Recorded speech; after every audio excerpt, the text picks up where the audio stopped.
और जन्म नगरिया ओ बाबुल ने करी रे तीरे आ।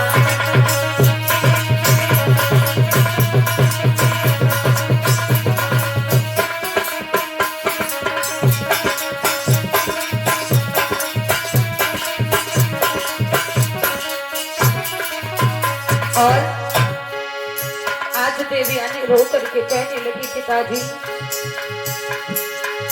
आज से मेरा घर छूट रहा है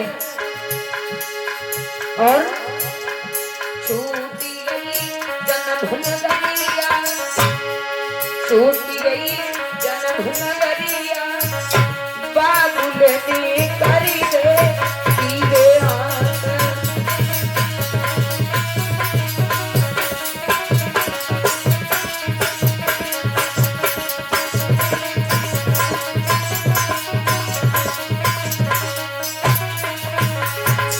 और कहने लगी देवयानी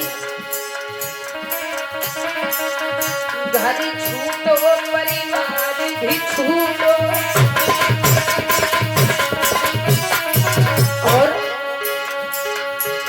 आज देवयानी रोने लगी कहती पिताजी मैं तो यहाँ से छोड़ के जा रही हूँ और क्योंकि बताया जाता है जिसके घर से अगर बेटी जब विदा होती है ना तो एक बात जरूर याद रखना कोई भी ऐसा व्यक्ति नहीं होता है जिसके आंख में आंसू नहीं आता है।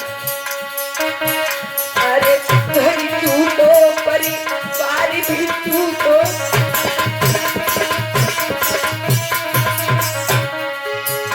अरे घर छूटो परिवार भी छूटो। छूटी गई जन्म नगरिया छूटी गई जन्म नगरिया बाबुल ने करी दे तीरे हाथ। छूटी गई जन्म नगरिया। और क्योंकि बताया जाता है जिस समय बेटी अपने घर से विदा होकर के जाती है जब ससुराल में तो लोग कहते हैं कि देखो ये बेटी बेटी नहीं है ये तो पराए घर की बेटी है ये तो यहाँ की बहू है। और जब बेटी अपने घर में आती तो कहते हैं बेटी को कुछ मत कहना क्योंकि बेटी पराए घर की है। महाराज बेटियों का कोई घर नहीं होता है इसलिए कहना है छूटी गई जन्म नगरिया छूटी गई जन्म नगरिया बाबुल ने कर दे तीरे हाथ।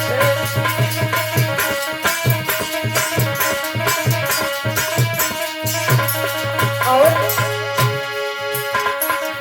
घर छूटो और हाथ भी छूटी घर छूटो और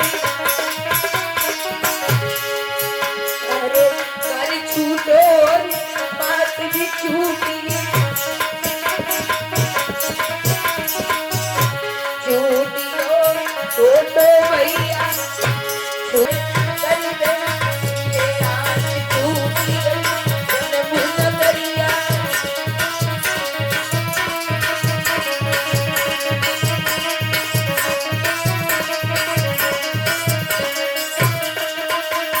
छूटी गई जन्म नगरिया छूटी गई जन्म नगरिया बाबुल ने करी दे तीरे हाथ। छूटी गई।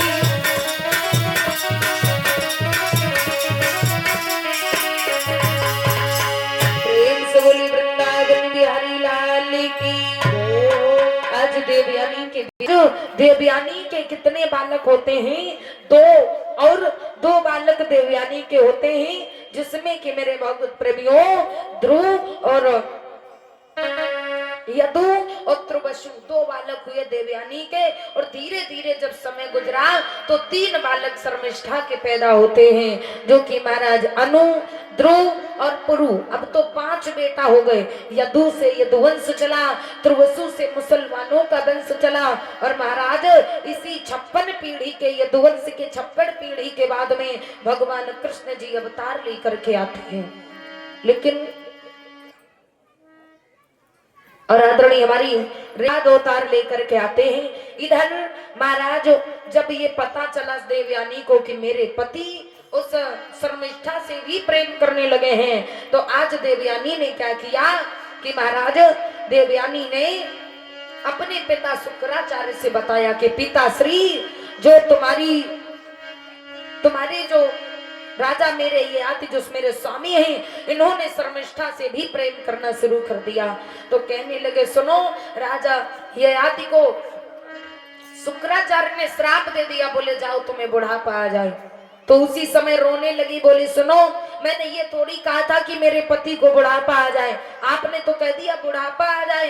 तो कहने लगे अभी इनका बुढ़ापा दूर हो सकता है, कैसे? बोले अगर इन्होंने एक काम किया। बोले क्या?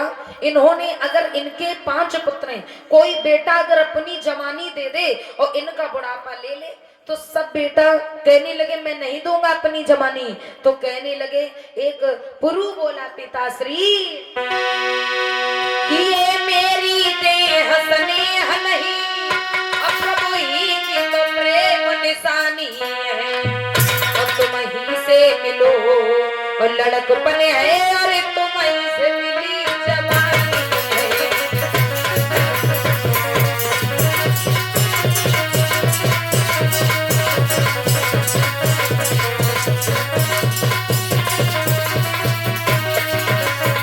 और ये मेरी नेह स्नेह नहीं, प्रभु ही की तो प्रेम निशानी, और तुम ही से मिलो लड़कपन है, और तुम ही से मिली है जवानी।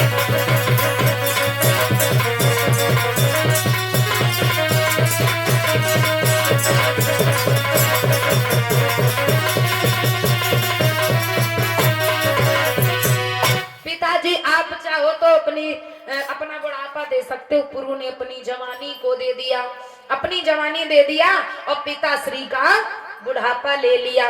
जब धीरे धीरे समय गुजरा तो पुरु की जवानी राजा ययाति ने पुनः वापिस कर दी और अपना बुढ़ापा ले लिया। इस प्रकार से महाराज भगवान कृष्ण का अवतार इसी 56 पीढ़ी में होता है। प्रेम से बोले वृंदावन बिहारी लाल की जय।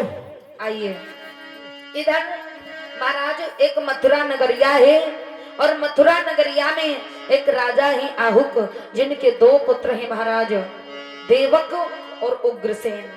देवक और उग्रसेन। उग्रसेन की एक सुंदर सी नारी है जिसका नाम है पवन रेखा, और